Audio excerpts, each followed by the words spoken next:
9월 11일 주일 새벽 기도회를 하나님께 드리겠습니다. 오늘 우리에게 주신 하나님의 말씀은 에베소서 5장 1절부터 7절까지의 말씀입니다. 이 중 1절부터 3절까지의 말씀을 제가 봉독해 드리겠습니다. 그러므로 사랑을 받는 자녀같이 너희는 하나님을 본받는 자가 되고 그리스도께서 너희를 사랑하신 것 같이 너희도 사랑 가운데서 행하라. 그는 우리를 위하여 자신을 버리사 향기로운 제물과 희생 제물로 하나님께 드리셨느니라. 음행과 온갖 더러운 것과 탐욕은 너희 중에서 그 이름조차도 부르지 말라. 이는 성도에게 마땅한 바니라. 아멘. 할렐루야. 우리 성도님들 행복한 추석 명절 보내고 계십니까? 여전히 코로나 중이지만 올해 추석은 방역 강화가 많이 완화되어서 오랜만에 만난 가족들도 있을 텐데요. 명절 기간 동안 그동안 하지 못했던 많은 이야기들을 나누시면서 가족들과 행복하고 넉넉한 추석 명절 보내시기를 주님 이름으로 축복드립니다. 오늘 본문은 크게 두 가지 말씀을 하고 있습니다. 본받는 자가 되라, 그리고 본받는 자가 되지 말라라는 겁니다. 본받는다는 것은 닮아가다, 모방하다는 의미로 A와 B가 같아지는 겁니다. 그리고 함께하다는 것은 같은 곳에 있다, 같은 일을 함께 하다라는 뜻입니다. A와 B가 같은 곳에 있고 같은 일을 한다는 뜻이죠. 그런 의미에서 함께하는 자가 되지 말라라는 것은 A와 B가 같은 곳에 있지 말고 같은 일을 하지 말라라는 뜻입니다. 하나의 명령은 함께 하라는 뜻이고 하나의 명령은 함께 하지 말라라는 뜻입니다. 그런 의미에서 오늘 이 본문을 한 단어로 요약을 한다면 연합이라고 할 수가 있습니다. 연합이라는 것은 누군가와 함께 하는 것, 누군가와 같은 일을 하는 것인데, 이 연합은 우리가 살아가는 데 있어서 굉장히 중요합니다. 건강한 연합은 우리를 더 강하게 하고 우리를 더 성장하게 하고 우리를 도와줍니다. 하지만 잘못된 연합은 어떻습니까? 우리의 삶을 무너뜨리기도 하고 우리의 삶을 약하게 만들어 버리기도 합니다. 오늘 말씀은 무엇과 연합해야 하는가, 무엇과 연합하지 말아야 하는가에 대해서 교훈하고 있습니다. 하나님이 원하시는 연합이 무엇인지 그것을 깨닫고, 연합해야 할 것은 더욱더 간절히 붙들고 연합하지 말아야 할 것은 과감하게 결단하며 잘라낼 수 있는 이 새벽 시간이 되기를 주님 이름으로 축원합니다. 자, 먼저 1절에는 이렇게 말씀합니다. 그러므로 사랑을 받는 자녀같이 너희는 하나님을 본받는 자가 되고. 어제까지 계속해서 하셨던 말씀이 무엇입니까? 우리는 죄로 인해 죽었던 존재였습니다. 하지만 하나님의 은혜로 새 생명을 얻게 되었고 성령의 인치심을 받았습니다. 그러므로 성령의 은혜로 새 생명을 얻은 성도는 이렇게 살아가야 합니다라고 사도 바울은 계속해서 권면하고 있었습니다. 하나님께 새 생명을 얻은 사람들은 무엇을 해야 하는가? 오늘 본문 1절에는 이렇게 말씀하고 있습니다. 그러므로 사랑을 받는 자녀같이 하나님을 본받는 자가 되라. 사랑을 받는 자녀같이라고 말씀을 하는데요, 이 부분을 조금 더 원뜻에 가깝게 하기 위해서는 사랑을 받는 자녀로서라고 말하는 것이 조금 더 올바릅니다. 왜냐하면 무엇과 같이라는 것은 앞으로 그렇게 되어라, 그렇게 되도록 노력하라는 어감이 강합니다. 그런데 우리는 앞으로 사랑을 받을 존재가 아니라 이미 예수 그리스도를 통해서 사랑받는 존재가 되었습니다. 그렇기 때문에 본문의 의미는 앞으로 그런 존재같이 되라는 것이 아니라 이미 그렇게 된 존재로서 마땅히 해야 할 의무에 대해서 말씀하고 있는 것입니다. 그렇다면 이 사랑을 받는 자녀로서 무엇을 해야 합니까? 하나님을 본받는 자가 되라는 것입니다. 이 말씀 안에는 하나님이 우리를 구원하신 목적이 담겨져 있습니다. 하나님은 인간이 그냥 불쌍하고 그냥 안타까워서 죄를 사해 주시고 구원하신 것이 아니라, 왜 구원하셨느냐?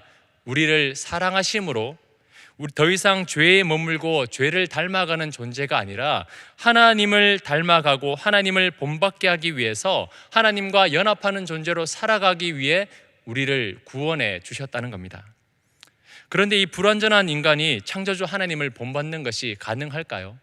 로마서 3장 23절에는 이렇게 말씀하고 있습니다. 모든 사람이 죄를 범하였음에 하나님의 영광이 이르지 못하더니, 분명히 이 죄인은 하나님을 닮아갈 수 없다, 하나님의 영광이 이룰 수 없다라고 말씀을 하고 있는 것이죠.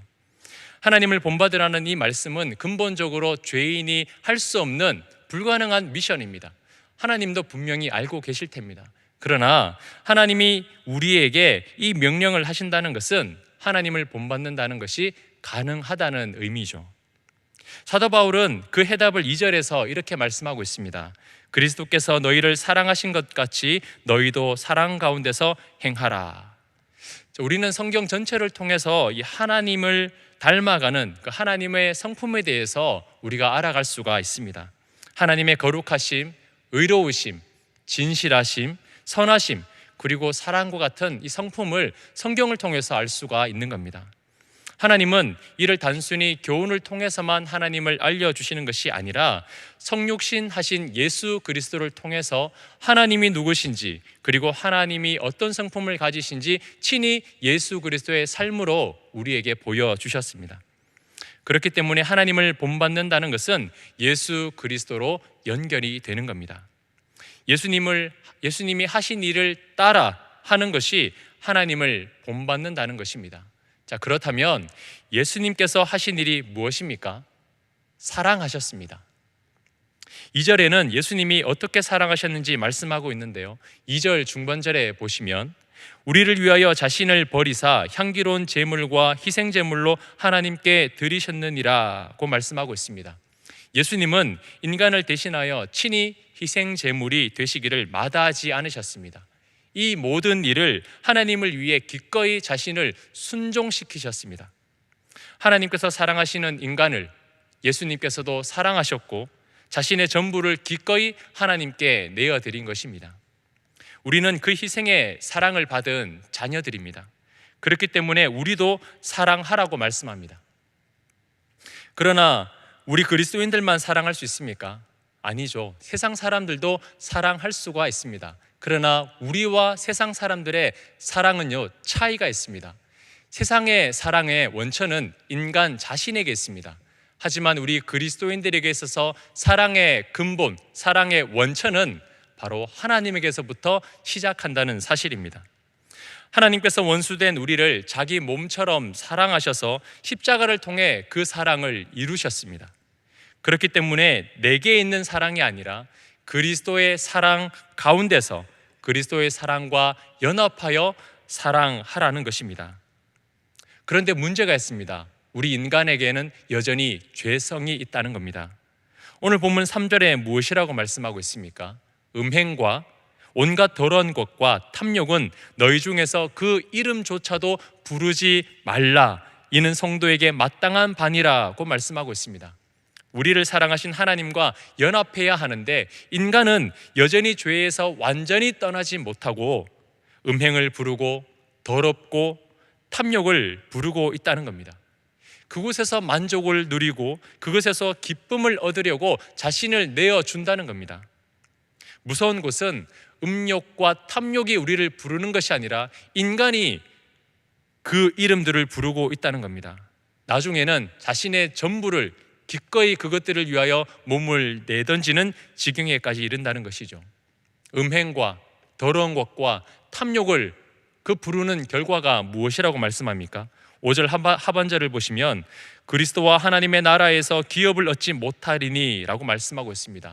죄로부터는 그 무엇도 얻을 것이 없습니다. 쾌락을 느끼고 즐거움을 느끼지만 결과적으로 주어지는 것은 아무것도 없다는 겁니다.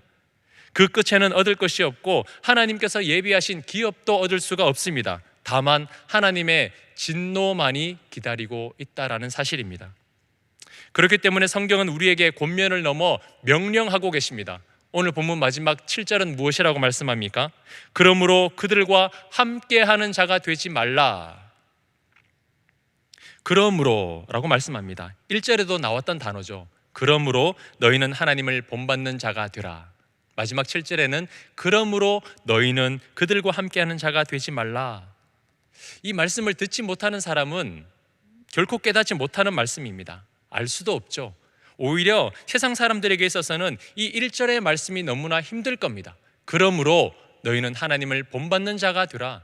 예수 그리스도의 사랑으로 사랑하라. 이것은 세상 사람들에게 있어서는 너무나 힘든 것입니다. 오히려 음행과 탐욕의 이름을 부르면서 그것들과 함께하는 것이 그들에게는 더 편할지 모릅니다. 하지만 복음을 들은 우리는 다릅니다. 우리는 음행과 탐욕과 함께할 수 없으며 오직 하나님을 본받는 자가 되어야 한다는 겁니다. 아마 명절이 되면 이 부분 때문에 힘들어하는 성도님들이 계실 겁니다. 아무리 사랑하는 그 가족들이긴 하지만 복음을 듣지 못한 가족들이 하는 말과 행동들이 때로는 우리의 영을 너무나 아프게 하고 힘들게 할 때가 있습니다. 그렇기 때문에 그 자리에 함께하지 않으려고 피하는 경우도 있을 겁니다. 그러나 우리가 해야 할 것은요, 가족들을 위해서 우리 자신을 버리는 겁니다. 나 같은 죄인도 사랑하셔서 친히 희생제물 되어 주셨는데 우리도 예수님이 하신 것처럼 가족들을 위해서 우리 자신을 내어 던져야 하는 것이죠. 이건 결코 쉬운 일이 아닐 겁니다. 길고 긴 인고의 시간이 필요할지도 모릅니다. 하지만 기억하십시오. 복음은 끝내 이깁니다. 그리스도의 사랑은 모든 것을 덮어버리고 모든 것을 이기게 하신다는 겁니다. 복음은 음행과 온갖 더러운 것과 탐욕을 무너지게 한다는 겁니다. 우리의 말과 행동이 그리스도의 사랑 안에서 행해진다면 하나님은 분명 놀라운 결과를 보여주실 것입니다. 명절이라 가족들에게 빗대어서 제가 말씀을 드렸지만 우리는 세상에서 이처럼 살아가야 합니다. 우리는 사랑을 받은 자녀이기 때문에 사랑해야 한다는 겁니다. 결코 내 안에 사랑이 넘쳐서가 아닙니다. 내 안에 사랑이 있기 때문에 사랑을 하는 것이 아니다라는 겁니다. 내 안에 채워진 그리스도의 사랑 때문에, 내 안에 채워진 그리스도의 사랑 때문에 그 사랑이 가능하다라는 것이죠. 뜨거운 사랑을 받았으나 첫사랑을 잃어버린 에베소 교회처럼 되는 것이 아니라 그 받은 사랑, 그 뜨거운 사랑을 기억하여서 하나님께서 사랑하시는 이 세상과 이 사람들을 우리도 기꺼이 사랑할 수 있는, 그 사랑에 날마다 감격하며 살아갈 수 있는 우리 모든 내일교회 성도님들이 되시기를 주님의 이름으로 축원드립니다. 오늘 주신 말씀을 위해서 함께 기도하겠습니다. 오늘은 주일 예배와 사역자를 위해서 함께 기도하는 날입니다. 모든 예배가 영과 진리로 드려져 하나님께 영광이 되게 하시고 말씀을 증거하시는 담임 목사님과 모든 교역자들에게 지혜와 계시의 영으로 충만케 하셔서 능력 있게 말씀을 전하게 없어서 추석 명절 가운데 있습니다. 모든 가족들이 하나님의 사랑을 나누고 기쁨이 넘치는 시간 되게 하여 주시옵소서. 각자 가지고 나오신 교대 제목을 위해서 다 같이 합심해서 기도드리겠습니다.